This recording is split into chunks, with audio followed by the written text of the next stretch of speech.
Bienvenidos, vamos a continuar con lo que es la clase de Isaías capítulo 1, que es Sefer Yeshayahu, capítulo 1, y estamos en el verso 13. Verso 13 lee: No traigan más vanas oblaciones, ofrendas abominables son para mí, y el novilunio y el sábado y la convocación de asamblea no puedo tolerar la iniquidad junto a la solemne asamblea. ¿Qué es lo que está diciendo el profeta aquí con el verso 13? Primero, te aviso, no me traigas más, hablando en voz de Eterno, más ofrendas, sin sentido, vacío de significancia. Vanas oblaciones, son ofrendas abominables a Dios, o para el profeta, a mi Dios, ofrendas que no es de agrado, no se agradaba de ofrenda o sacrificios o ritos hechos sin sentido, dice Abarbanel y el Mesudot David, hecho que haciendo estos sacrificios sin el propósito que fueron creados, es decir, haciendo todos estos sacrificios y estos ritos sin estar conectado a lo que es el corazón y el sentimiento detrás de ella. No es de satisfacción a Dios, dice Rashi. No tienen uso de eficacia, ni agrada a Dios, ni hace el efecto en la cual fue establecido que pudiera ocurrir. Más bien es algo abominable. Y esta palabra es muy clave acá, porque es una palabra que se emplea a través de otras partes de la escritura hebrea. Es to'ava, hebreo para repugnante o abominación. La misma palabra acerca del acto de cuando un hombre se acuesta con un hombre. En Levíticos capítulo 18, verso 22 y el capítulo 20, verso 13, usa la palabra to'ava. Es una abominación, da asco y repugnación al Creador, como los actos también de una persona o aquellos que hacen pasar a sus hijos o sus hijas por el fuego, o que se dedique a la adivinación, a la magia, a la hechicería, o que se proclame a los encantamientos, o que vayan a las consultas de espíritus o a los muertos, o la sepultura llamando los espíritus que regresen. Pues todas estas cosas son to'ava, abominación, repugnante al Eterno, de igual forma que estos que hacen y ofrecen sacrificio cuyo corazón no está en ella. Qué interesante que el profeta utilice una palabra que muestra algo de gran rechazo moral y ético. Esta es la misma palabra que se emplea cuando el pueblo, algunos entre ellos, ofrecían lo que es los sacrificios sin tener un corazón sincero y envuelto en lo que estaban haciendo. Esto es lo que la palabra to'ava o to'aiva de Deuteronomio capítulo 18, versos 9 al 12. De nuevo, esto dirige al estado del corazón de ellos, como dice: los labios quemantes y el corazón perverso son como un tiesto de arcilla cubierto de escoria de plata. El que odia disimula con los labios, pero trama el engaño del corazón. Cuando habla bien, no lo creáis. ¿Por qué? Porque hay 7 abominaciones en su corazón. Aunque su odio esté disimulado, por el engaño su maldad se revelará ante de la congregación.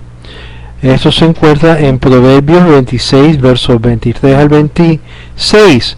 Es decir, lo que hay son 7 abominaciones, to'ava. De nuevo vemos la misma expresión acá. Ahora, Rashi interpreta la palabra ketoret como quemando humo, la puñal del flor que es quemado por el alfarero, esto es en memoria de la ofrenda. Levíticos capítulo 2, verso 2. Ahora, hay otras interpretaciones a esto, como refiriéndose al incienso que fue rendido. Incienso es que ellos ofrecían, siendo que no había el mismo sentimiento, era también una abominación a Dios. Es decir, el incienso que ustedes me están quemando para mí es una abominación para mí, dice el rabino Joseph Kara y Mesusot David. ¿Qué significa esto? El incienso era usado para crear un olor fragante al Eterno, porque su corazón y su alma estaba conectándose a la pureza del servicio. Cuando esto se convierte en un servicio más o por de rutina y llega a haber un procedimiento normal, esto se puede fácilmente convertir en toaiva, en una abominación, algo de desagrado, como Dios diciéndonos: no quiero de tu servicio exterior, lo que quiero es tu corazón. ¿Cómo dice las Escrituras? Dame, hijo mío, tu corazón. Muy bien, ahí no termina. Las nuevas lunas, Rosh Chodesh, los nubulunios, literalmente solo Chodesh es empleado aquí en este pasaje. No Rosh Chodesh, la cabeza de la luna, sino simplemente Chodesh, la luna, es empleado. Aunque esto se refiere a la fiesta de Rosh Chodesh, como sabemos, el principio del mes, la razón que solamente se emplea la luna, porque hallamos la forma más corta de ser empleado aquí, dice Ibn Ezra. El Friedlander presume que Ibn Ezra se refiere a Números capítulo 28, verso 4, donde Chodesh es usado una vez de Rosh Chodesh. Pero esto nos da algo muy interesante, una perspectiva, porque cuando algo es Rosh Chodesh, es una nueva luna, hay nueva expectación, hay nueva intención, hay nueva ánimo de poder ser perdonado como un Yom Kippur. Pero siendo que ellos lo habían tomado, algunos de ellos, como una nueva fiesta, no, sino una fiesta más que estamos celebrando porque es parte del mes de este año de este mes que hay que observar. Y como resultado, el profeta a propósito le cambia la cabecilla, porque es como si fuera un continuum de lunas a luna, sin haber una distinción, porque ellos mismos ya no estaban haciendo una distinción, marcando que esto es una nueva oportunidad donde podemos acercarnos más cerca del Eterno. No, lo opuesto, se había convertido de como lo que eran los sacrificios, se había convertido totalmente vacío, sin sus sentimientos de conectarse con la fiesta. El sábado, las convocaciones de asamblea, no puedo tolerar la iniquidad. Las nuevas lunas, los Shabbatot, las celebraciones de fiestas y alegría, cuando se reúnen al llamado a una convocación del pueblo, dice el Eterno: yo no aguanto la iniquidad de vuestros corazones, que está inclinando al paganismo y la convocación con ellos, porque dos cosas son incompartibles. Sus corazones no están conmigo, sus corazones están en otras cosas, en otro mundo, en otras idolatrías. A llamar una convocación a reunirse ante de mí al Eterno, y la iniquidad en vuestros corazones por el paganismo, y vosotros no saca de vuestro corazón el paganismo, la idolatría, lo que es la fachada de lo que es el materialismo interno. No vaya a pensar que eran muy espiritual en el sentido que querían lo opuesto. Se habían acostumbrado, se habían adoptado a un sistema que era un rito, era una práctica más, era una costumbre más. Y aquí lo que se refería que la filosofía de ellos era de adorar lo que es el sistema y no al Eterno. Verso 14 del capítulo 1. Vuestros novulunios y vuestras celebraciones odia mi alma. Son una carga para mí, cansado estoy de soportarlos. Es interesante, dice que es una carga. ¿Cuándo es que el judaísmo se convierte en una carga en vez de un privilegio? En el momento que ya no estás envuelto con la fe, con las celebraciones, con el judaísmo. Y es interesante que el mismo creador dice: yo tampoco soporto lo que estás haciendo. ¿Te has aburrido de mí? Está bien, yo estoy aburrido de que tú me traigas esto sin ganas. Estoy aburrido. Los novelunios de nuevo se refiere a las nuevas lunas ordenadas a las fiestas intermediarias, llamado Moadim, celebraciones en honor a las divinidades paganas. Las escrituras, por lo tanto, lo llama vuestras lunas nuevas, vuestras celebraciones. Mi alma lo aborrece, no aguanta como hacía antes. Nota que no menciona aquí el sábado, sino siendo que los idólatras no ordenaron sus propios sábados. Esto indica que el profeta no estaba refiriéndose a las nuevas lunas ordenadas y las celebraciones, pero a las nuevas lunas y fiestas que el pueblo se congregaban para comer y beber y adorar a las divinidades o deidades paganas. Pero una carga para mí, cansado estoy de soportarlos, dice la escritura, díselo el profeta. Sin embargo, Ibn Ezra y Targum Yonatán rinde que el pasaje dice: estoy cansado de perdonarte. Hasta ahora yo te he perdonado y te he limpiado vuestras transgresiones, siendo que más que yo te perdono, más pecados, más te empeora, dice el rabino Joseph Kara. Verso 15: y cuando extendéis vuestras manos, oculto mis ojos de vosotros.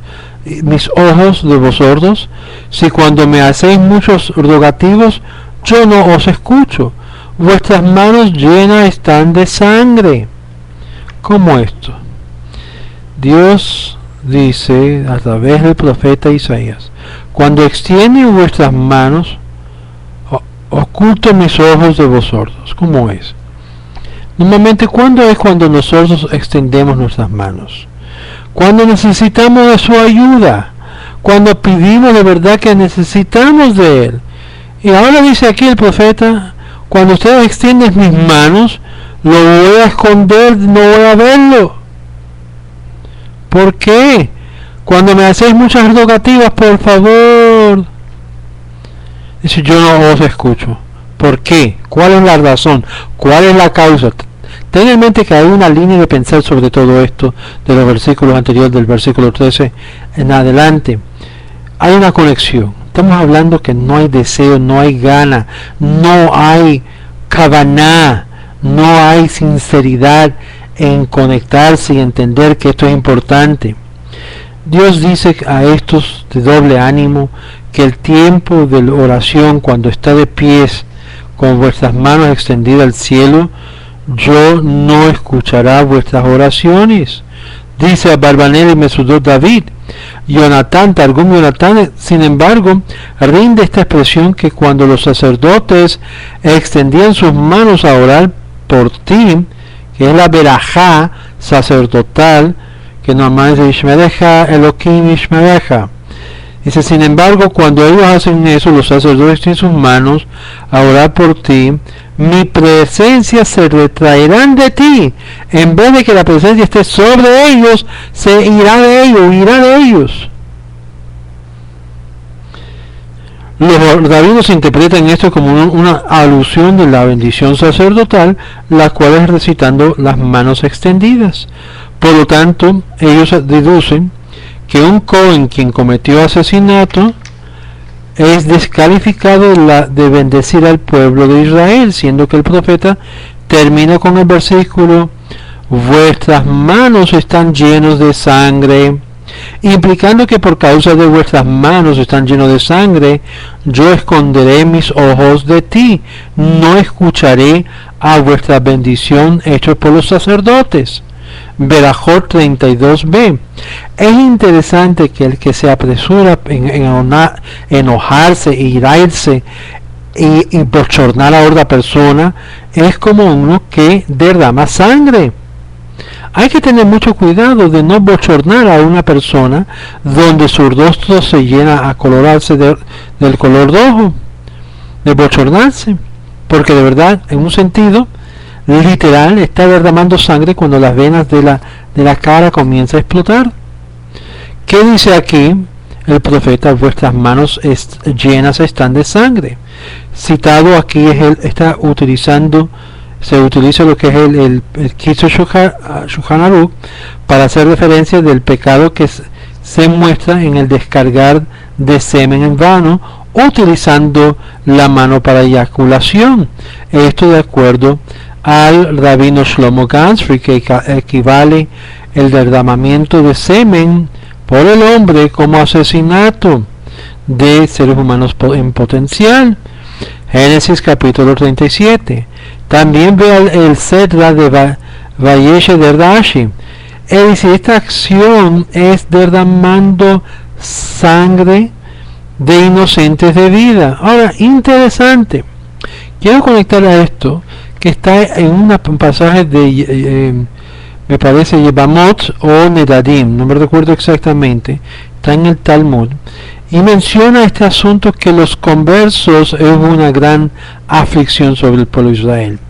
Pero los versículos anteriores donde comienza a tratar por qué los conversos es una aflicción, trata de este mismo tema del derramamiento de semen, echándolo por el piso por los judíos, y luego entra en el tema de que por causa no utilizaron el semen para poder concebir alma judía en este mundo, Dios entonces trae como castigo sobre el mismo pueblo de Israel a las almas judías en este mundo en cuerpo de personas no gentil o no judíos, para que tengan que convertirse, y esa conversión tiene dos posibilidades: que el converso llegue a ser mucho más justo y obediente a la Torá que los judíos secular, que no sigue de corazón la Torá, y por lo tanto causa un reflejo negativo sobre ellos, porque ellos entonces llegarían a estar como casi gentiles ellos mismos en su práctica, lo que se llama judíos Meshegoyim. El otro extremo es que entonces el converso no practica todo porque no sabe, no nació en el matriz, el ambiente judío, y por lo tanto puede fracasar y cometer errores, y esa transgresión es asumido sobre la colectividad de Israel. No importa cómo lo vas a ver, trae una consecuencia drástica sobre Israel cuando existen muchas conversiones.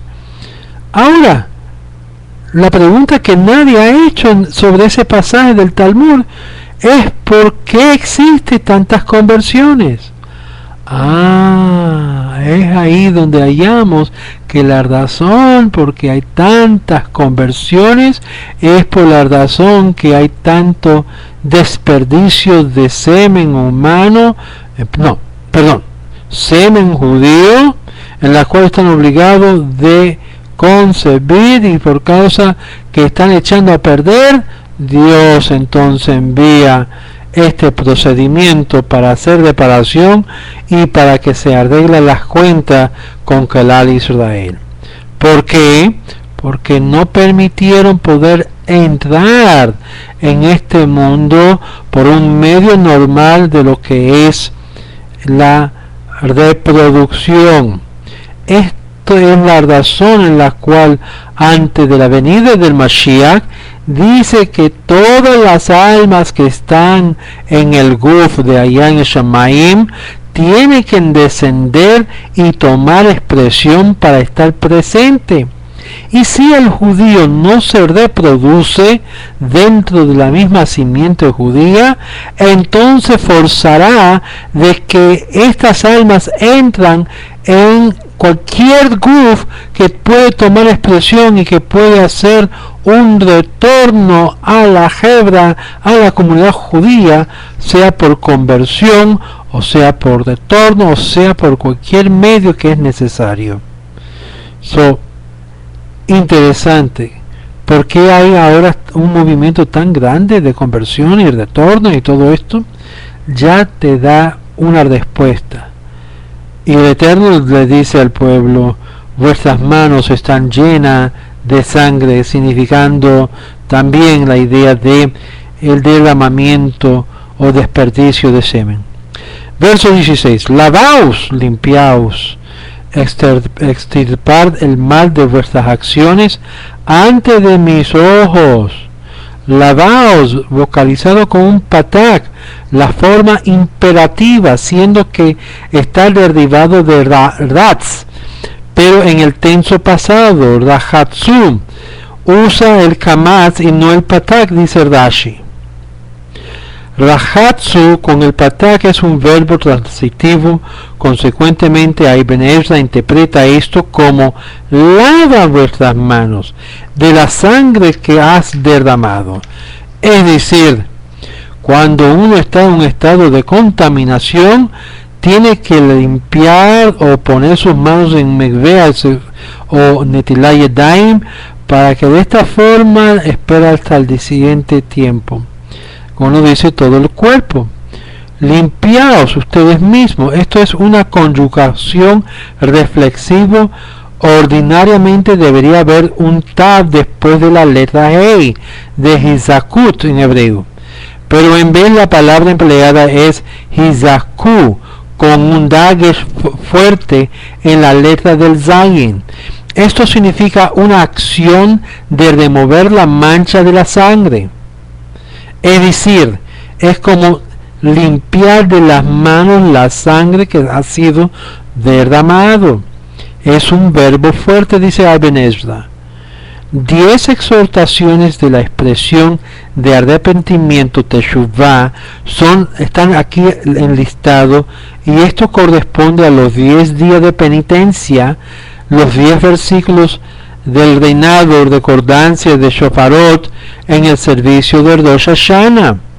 Y esto de acuerdo a Rashi. Número 1, lavaos. Número 2, limpiaos. Número 3, haced.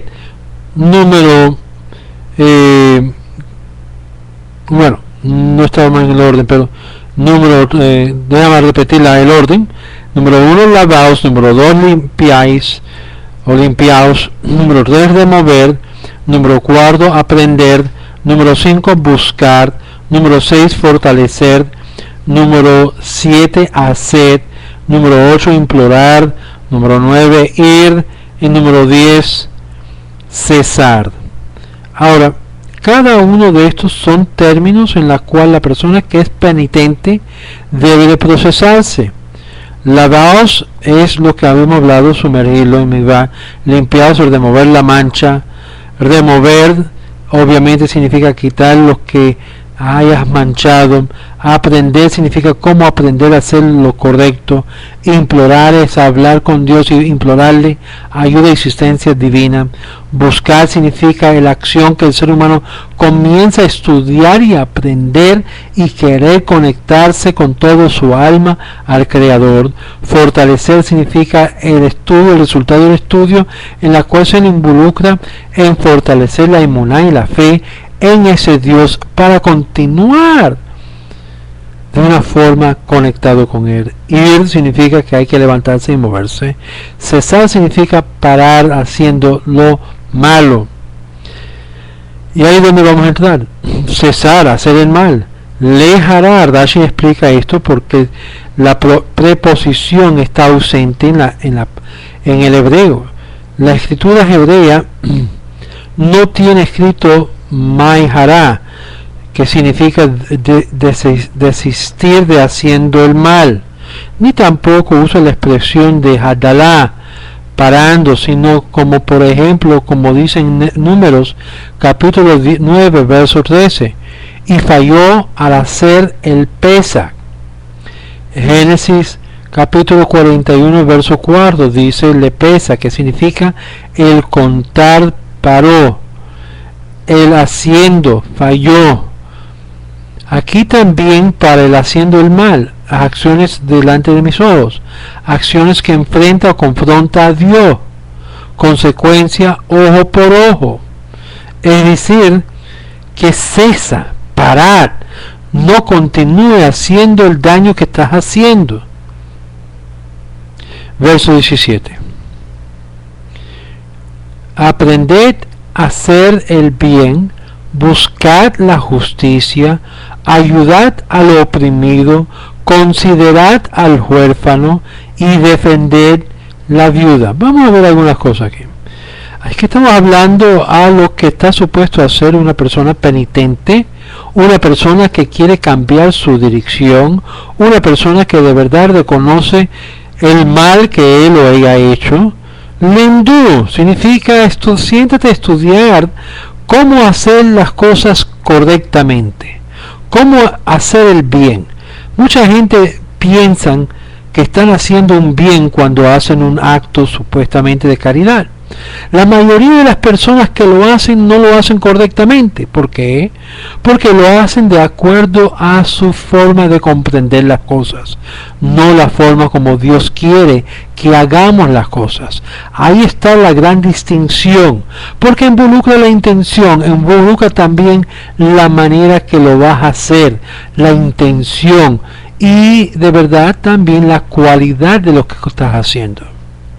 Por lo tanto, cuando uno se sienta a aprender Torah, se sienta a estudiar, comienza a comprender que hay múltiples formas de poder hacer un mitzvah en la cual Dios es glorificado y el objetivo es logrado, y llegas a hacer el bien y no un mal.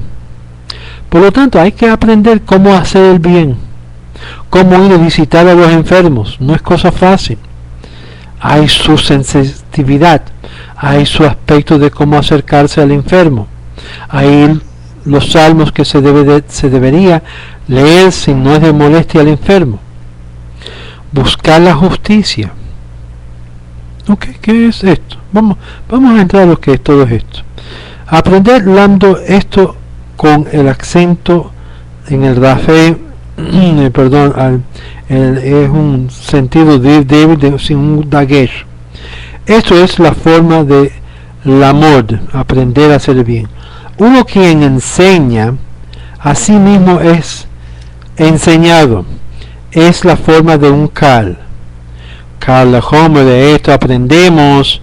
Por lo tanto, si el plural imperativo vocalizado con un jerij como imru o shimru, pero uno que enseña a ordo está de la forma de una conjugación pesado con un dagesh, PL. Y si uno llega a mandar un número de personas, la palabra vocalizada o la palabra es vocalizada lamdu, y por lo tanto el dirshu de la forma de rosh por ashru, en la cual que el shin, la letra shin, tiene un dagesh, viene de lo que es la conjugación pesado de la forma de asher. Por lo tanto, el plural imperativo es vocalizado con el patak, con basru, sapru, dabru, ashru hamotz, ayudar al oprimido, fortalecer. Esto es un término del Mishnah de ashar y yuhi. No hemos rectificado. En Ketubot 21a también menciona esto. Si estuviera fortalecido, a yasher, que tu fuerza sea fortalecido, y yishar. Estos son ejemplos que hallamos. Shabbat 837a. Otra explicación es que guíale en el sendero de la verdad y adquirirá lo que pertenecía con el camino recto.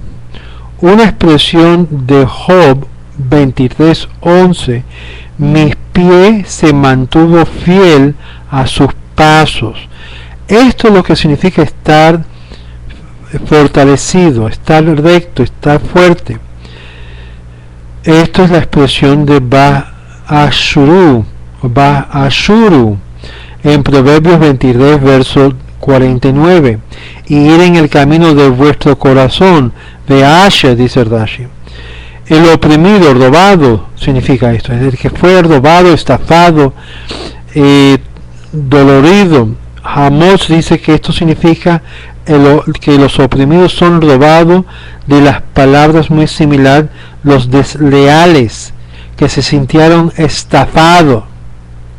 Por esto, tenemos la importancia de ayudar al oprimido, ayudar a los que se han sentido estafados, robados. Tenemos como judíos la obligación de ayudar a aquellos que fueron estafados, se sienten de esta forma, robados. Salmo 71, verso 4 dice: Dios mío, rescátame de la mano del malvado, de la garra del injusto y la desleal. La palabra hebrea es Rasha, Mikar, Me'avel, Vehametz. Buscad justicia, ayudad al oprimido. Mishpat Ashru, el acto de hacer justicia declara que tal y tal persona es culpable. Este concepto que anda muy popular aún en el mundo judío ashkenazí, como también en el mundo judío, que nadie tiene la culpa. Nadie tiene la culpa, no puedes estar culpándole a nadie de lo que ha pasado. Es el perfecto ejemplo de la irresponsabilidad moral y ética que estamos viviendo aún en nuestro mundo religioso. Cuando una persona dice, bueno, tú sabes, de verdad nadie tiene la culpa, está echando la culpa a nadie, pero de verdad limpiándose, como diciendo, yo no tengo tampoco la culpa. La expresión Heshbon significa que nosotros tenemos que tomar una contabilidad de nuestros actos, de nuestro comportar, de nuestra forma de andar.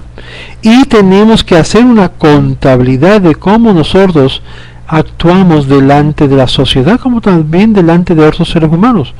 Y tenemos que reconocer que si yo cometí este error, estuve mal, tengo que hacer reparación, tengo que tratar de arreglar el potaje, como dicen. Pero la idea de cerrar los ojos delante de tal error es negar la habilidad de poder reparar la situación. Y es aquí donde el profeta nos dice claramente que hay que escudriñar sus plegarias en el tribunal, considerando los huérfanos y defendiendo a las viudas, los que han sido desamparados, los huérfanos. Estos dos grupos están sin protección y abiertos a ser abusados. Estos están sin auxilio y muy probable de ser víctimas a las personas sin escrúpulos. El profeta demanda justicia de ambos, en el regente como el pueblo, aún de los mismos miembros de la sociedad, en cuanto a los débiles. Pero eso no solamente limita a los huérfanos y a las viudas, que están indefensibles porque no tienen un padre o un esposo para abogar por ellos. También estamos hablando, cuando se considera buscar la justicia, estamos hablando de personas también que están convertidos y que en la cual no tienen un padre físico que puede decir, yo en el sentido de lo que es la fe hebrea, yo puedo clamar que justicia se haga porque tengo mi Abba, porque yo me llamo ahora Rebeca, hija de Juan, y de verdad no pueden, porque su padre, como un converso, es Abraham Avinu y no está aquí físicamente en este momento. Ahora, es por esto que la viuda, el huérfano y el converso, el prosélito, tienen algo en común. Todos ellos están bajo la protección de la mano divina, y la mano divina implora y pide que se haga lo correcto con estos grupos. Muy bien, el profeta llama y implora el caso de la viuda porque ella no puede salir a perseguir sus oponentes. El ribum en hebreo significa luchar. Uno no debe de demorar en luchar por el derecho del huérfano, la viuda, y aún el derecho del converso de ser amado por la comunidad. Verso 18. Venid ahora y entendamos juntos, dice el Eterno, aunque vuestros pecados sean como la grana, tornarse tan blanco como la nieve, aunque fuesen rojos como el carmesí, serán como la lana. Ahora, este famoso pasaje de Isaías capítulo 1 verso 18 ha sido utilizado por muchos del mundo cristiano mesiánico para ofrecer perdón, pero donde fracasan en la interpretación de este versículo, que ellos mal aplican esto a Yeshua y el derramamiento supuestamente expiatorio de él. Esto no tiene nada que ver con esto, no tiene nada que ver con alguna expiación hecho miles de años después, porque obviamente el profeta no habla de nada de esto. Él está hablando al pueblo que están llenos sus manos de sangre, ya habíamos dicho lo que significa esto, y le dice al pueblo, venid ahora y entendamos, vamos a poner la cabeza en buen orden aquí, vamos a comprender lo que el Eterno está diciéndonos. Aunque vuestros pecados son como la grana, es decir, rojo está totalmente manchado, culpable, tornarse tan blanco como la nieve. Ok, parece buen el cambio. Me van a cambiar y me van a mejorar, está bueno. Aunque fuesen rojos como el carmesí, serán como la lana, está bueno. Pero ¿qué hay que hacer? El profeta dice, venid y ahora entendamos juntos. Aquí está el principio de lo que es remover las manchas, remover lo que es el estatus de ser una transgresión a ser una persona íntegra y pura. Hay que primeramente venir a Dios. Eso significa abrir tu corazón y tu mente, tu vida entera a la realidad de que Dios es Emet. No es falso. Tienes que decirte a ti mismo, Dios mío, estoy viniendo delante de ti tal como estoy. Este es el mensaje del judaísmo para el judío como el no judío. Yo vengo delante de ti así como yo estoy. Ahora, tú dijiste que si mis pecados fueran tan como la grana, tornarse tan blanco como la nieve, tú puedes hacer la limpieza. Pero ¿qué es lo que tengo que hacer? Tengo que venir a ti, al Eterno, no un ser humano, no al profeta. Venid ahora a quien a escuchar la voz de Dios en cuanto a esto. Entendamos juntos.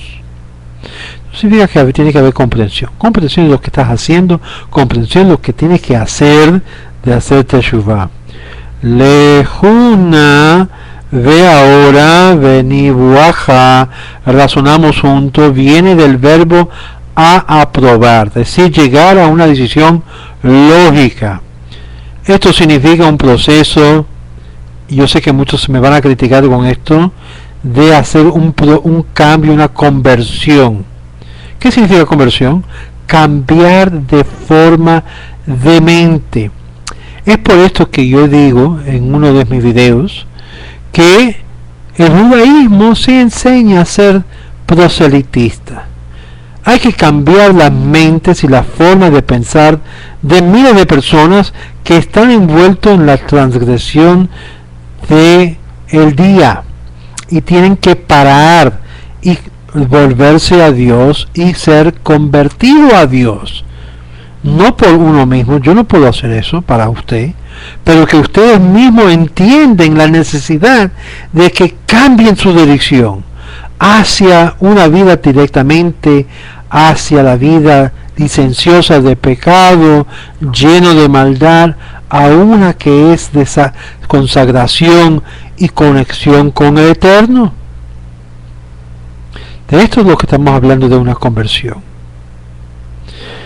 Yo y tú llegaríamos al punto de que conocieron quién ofendió a quién, y si tú me ofendiste, yo aún te daré la esperanza para arrepentimiento, dice Rashi. Rabino Kempshi también sigue esta misma interpretación, como también Ibn Ezra, que prefiere pensar que las palabras aplicadas aquí del profeta, quien dice Dios me dijo a mí, que me incluye a sí mismo, se sujete a su reprensión, porque el mismo profeta lo dijo en Isaías 8, capítulo 8, verso 11. Y él me amonestó de ir por camino de este pueblo. Rabino Cara rinde, ven ahora y vayamos al camino propio, dice el Señor. Dios me mandó a decirte esto. El profeta se incluye a sí mismo, como es la costumbre en muchas instancias. Cuando el profeta dice el pueblo al mejorar sus caminos, él dice mejoramos nuestros caminos, es decir, vamos a acercarnos más al Eterno. Noten la expresión plural, no dice mejoren sus caminos, sino mejoramos nuestros caminos, inclusive de los que están también culpables de algo que no es obvio a los ojos de la gente, porque no es obvio. Por esto digo a la comunidad religiosa, mejoramos nuestros caminos hacia las viudas, hacia los huérfanos, y también nuestra obligación hacia los conversos. Dice el Señor, el verbo está en el futuro, cuando dice el Señor, para detonar que el Eterno siempre dice esto a ti, siempre en lo presente, como en Números capítulo 9, verso 20, por la palabra del Señor, por la palabra del Eterno, ellos, Yahanu, camparon, también en forma del futuro o de explicación. Es, ven ahora, debatimos.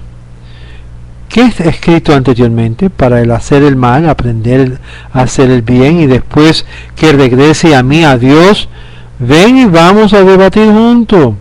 Notifiquémonos. Ustedes hacen lo que ustedes necesitan. Sobre ti yo te digo, y vuestros pecados prueban ser como la grana, ellos vuestros pecados serán como blanco, como la nieve. Y lo que dice Rashi aquí es que si ustedes se consideran sus pecados así rojo, no te preocupes, si nos juntamos nuestras mentes juntos, te lo voy a convertir en blanco, no va a tener culpabilidad. Quiero que ustedes noten que todo esto es mencionado por el profeta Isaías, y no hay ninguna mención de una expiación hecho en algún maradero o matadero en el futuro, ni en el presente, porque claramente Dios trata con relaciones humanas individuales, sin la necesidad de un sacrificio humano. Y aunque si vuestros pecados indica la condición de ellos, indica qué profundo está el color rojo, si resulta que sus pecados fuesen hallados tal peor situación, Dios lo hará blanco.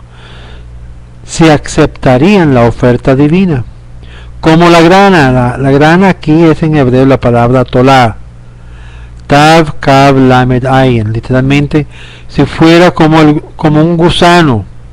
Muchos entienden esto como una traducción como tinta, porque había una tinta que dejaba el gusano, es decir, la cual se usaba para teñir la fábrica de ropa, y el color era rojo. La forma que lo decían era que metían la fábrica, que teñían con un grano o una semilla que contenía un gusano, y mucha de la fábrica se convertía al color rojo, y por lo tanto el nombre Tolá. Rabino David Kempshi explica que el Señor llama sobre Israel a debatirlo. Vamos a debatir, vamos a argumentar, para determinar si Israel han pecado cuando están convencidos que ellos han pecado, y ellos estarían capaces de argumentar ellos lamentarían sus malas obras. Entonces dice el Señor: si vuestros pecados fuesen rojos como el carmesí, serán blancos como la nieve. Sí, sin embargo, serían más rojos que el rojísimo del grano. Ellos serían blanquecidos al color de la lana blanca. El profeta compara aquí el color de la tinta roja, la cual es visible de una distancia y no puede ser removido por un simple lavamiento. Sin embargo, por el arrepentimiento, la teshuvá, Dios puede remover los efectos del pecado que ellos habían manchado su ropaje espiritual. Al-Ben también explica esta analogía del pecado al grano y el color rojo como el carmesí. El Malbim explica que hay dos diferentes tipos de grana o tinta roja carmesí. La fábrica recibe su color y la otra fuente, mientras que la tinta es inherentemente roja. Sin embargo, la fábrica no puede transmitir su color a otro objeto, pero la tinta sí. Por lo tanto, el profeta reprenda al pueblo porque están preocupados y temerosos a arrepentirse. ¿Por qué? Porque los efectos de la tinta están todavía presentes. No es así, que si vuestros pecados son como dice, si ustedes han pecado ustedes mismos, pero no ha causado a otros a pecar, vuestros pecados no ha llegado a ser parte o parcial de ti en tu persona íntima. Pero a través del arrepentimiento ellos serán completamente bordados, abolidos, cancelados sus pecados, totalmente aniquilados, como la nieve serán blancas. Sí, sin embargo, ellos son rojísimos como la tinta misma, sea causando a otros a pecar, como la tinta que transmita su color rojo, y la fábrica metería o que es inherentemente pecaminoso, rebelde, así como la grana. Y así en la fuente de la tinta ellos serán blancos como la lana, pero no blancos como la nieve. Aún hay pecados que hay que remover. Cuando uno peca por sí mismo solos, hay que tratar con el pecado solo. Pero cuando uno peca y estimula a otros a pecar, mancha a otros, y eso tiene un efecto más difícil. Y por eso la variación de la expresión aquí por el profeta Isaías. Verso 19: si fuesen bien dispuestos y obedientes, comeréis lo bueno de la tierra. Es interesante que este concepto de obediencia es algo que no se menciona mucho en las hordas hermanas de fe, con la excepción de la Islam, aunque también puedes hallar el concepto de la obediencia a la Torá, a las leyes de Dios, algo que fue originalmente esencial en el concepto del fundador del cristianismo. Si fuesen bien dispuestos, lo bueno de la tierra recibirá. La tierra ahora siendo sacudido por los extranjeros que habían inmigrado, como dice en el verso 7, será tuyo para comer de sus productos y no de ellos. La tierra es Eretz Israel, dice Abarbanel, siendo que por el hecho que tienes tanto para ganar por arrepintiéndote y tanto para perder si fracasas en hacerlo, ¿por qué no te arrepientes? ¿Por qué no regresas a Dios? ¿Por qué no hagas teshuvá? ¿Es en el hecho demasiado difícil para que te arrepientes? No. Vea Devarim 30, verso 11 al 14. Porque este mandamiento, la cual yo te mando a este día, no está escondido de ti. No estás lejos, pero esta cosa está cerca de ti, en tu boca y en tu corazón para hacerlo. No, estimados amigos, no estoy citando la Biblia cristiana, estoy citando la Biblia hebrea en Deuteronomio 30, verso 11 al 14.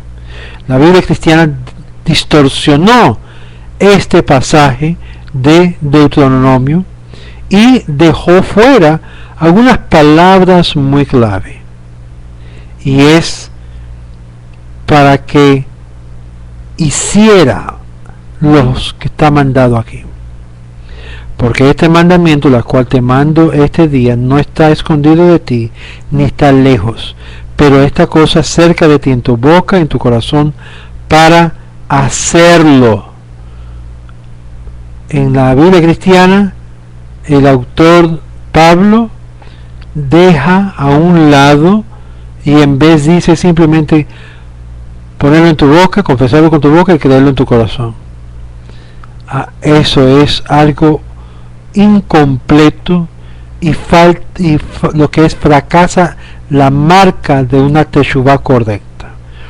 Hay que confesarlo, hay que creerlo en el corazón, pero hay que hacerlo. ¿Hacer qué? Hacer los actos de obediencia, en comenzar a guardar y cambiar su vida totalmente.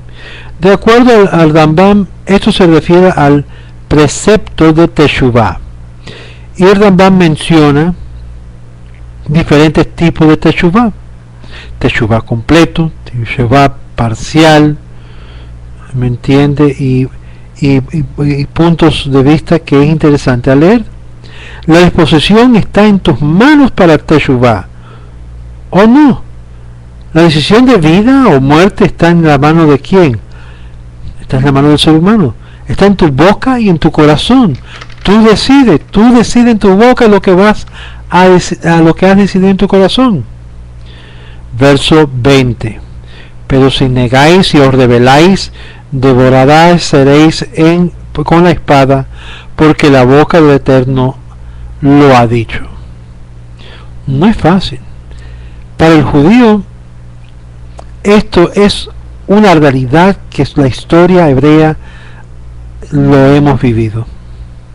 Y siendo que el Dios habló, Él ciertamente cumplirá su palabra. La salvación de Israel y de todo el mundo no se halla en un ser humano. Por favor, piénsalo muy claramente, muy bien. La salvación de Israel y el mundo se halla en la dirección de los corazones de los seres humanos, volviendo únicamente y exclusivamente al Dios único, pidiendo a Él perdón, pidiendo a Él disculpa por haberle fallado, transgredido, y pedirle a Él perdón. Cuando hacemos esto con nuestra boca y creemos que Dios es quien rige este mundo, que es Dios y no nosotros que estamos en control, y encomendamos nuestros pasos a Él para hacer lo que Dios nos manda, parando a hacer el mal y comenzar a aprender el bien con el fin de caminar en un nuevo caminar con Dios, guardando y obedeciendo los mandatos de Dios, las cosas cambiarán en este mundo y no veremos los problemas que hoy en día estamos viendo. En cualquier cosa, esto significa obedecer o no obedecer. Dios y su promesa lo cumplirá. Si obedeces, comerás lo mejor de la tierra.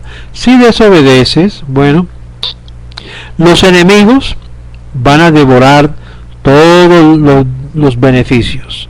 Esto es lo que dice Abarbanel. A donde él habló en Levíticos capítulo 26 verso 25, y yo traeré sobre ti una espada, dice Rashi, el rabino Joseph Kara, Yakut también lo dice de Melchita Bereshit.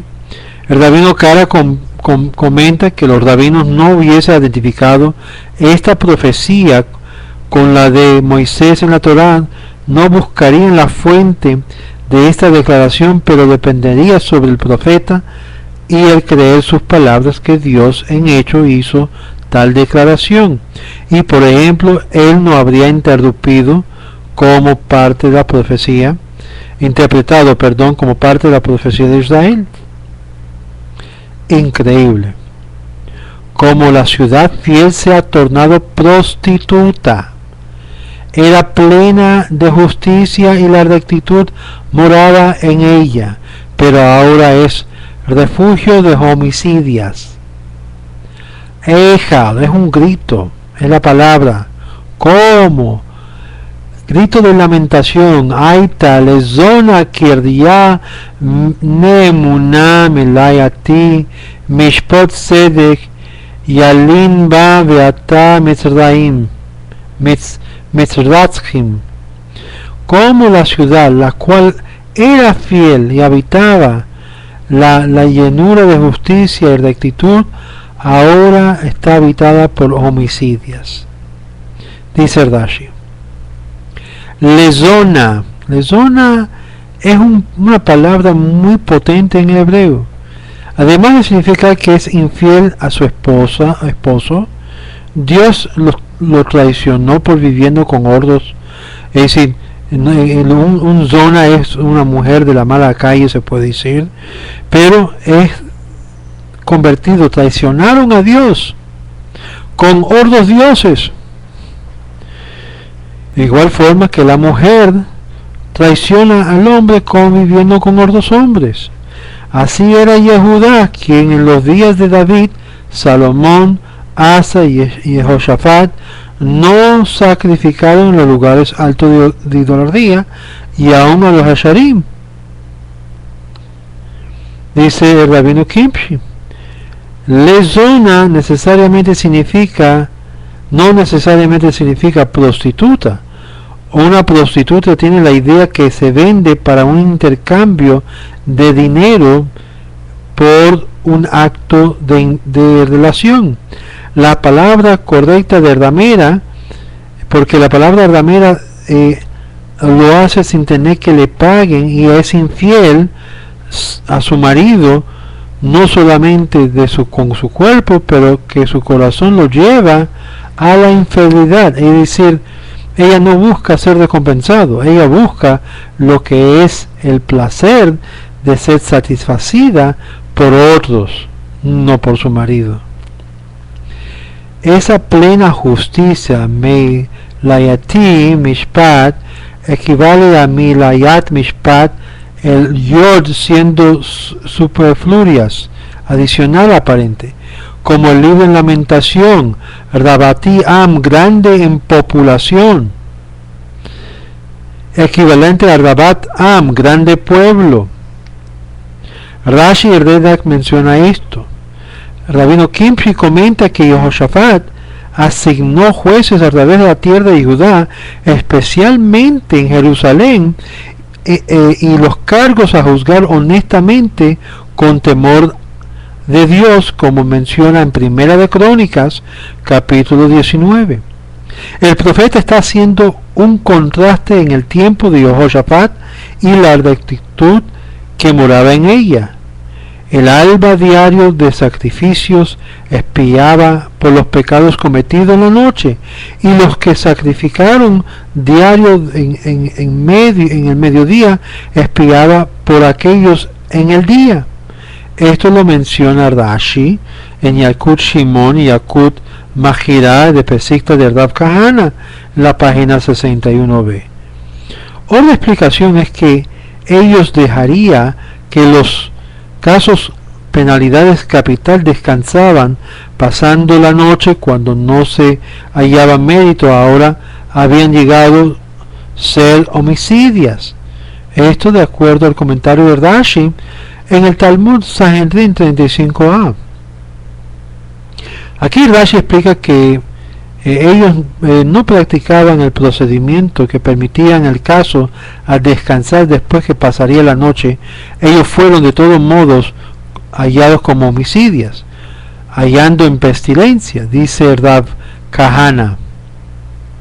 El Rabí Menachem Bar Oshia, de acuerdo al Pashan Danta, menciona en el nombre del Rabí Oshia que él dijo que la sinagoga había en Jerusalén, habían 481 sinagogas, correspondiendo al número de Melati.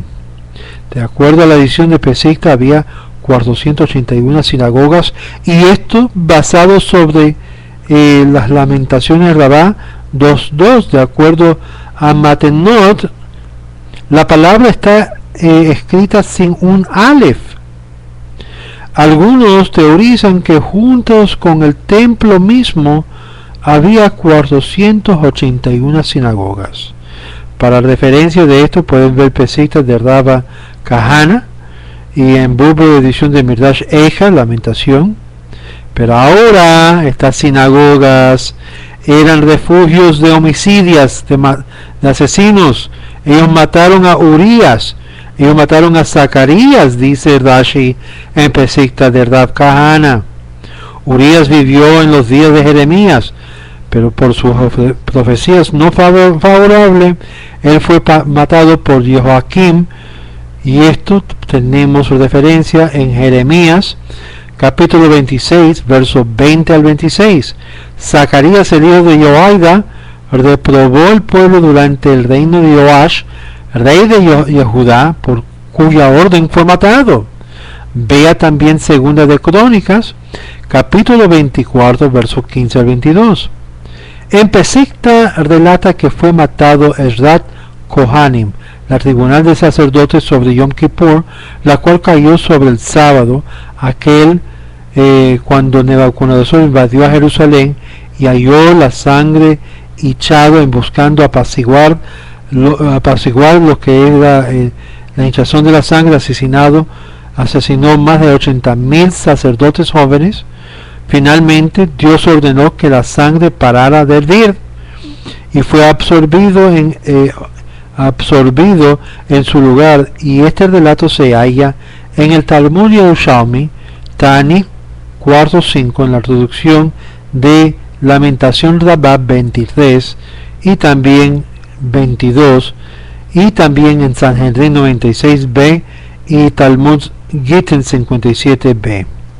Vamos a terminar aquí en esta noche y vamos a continuar en la próxima serie, Isaías capítulo 1, continuando del versículo 22 en adelante.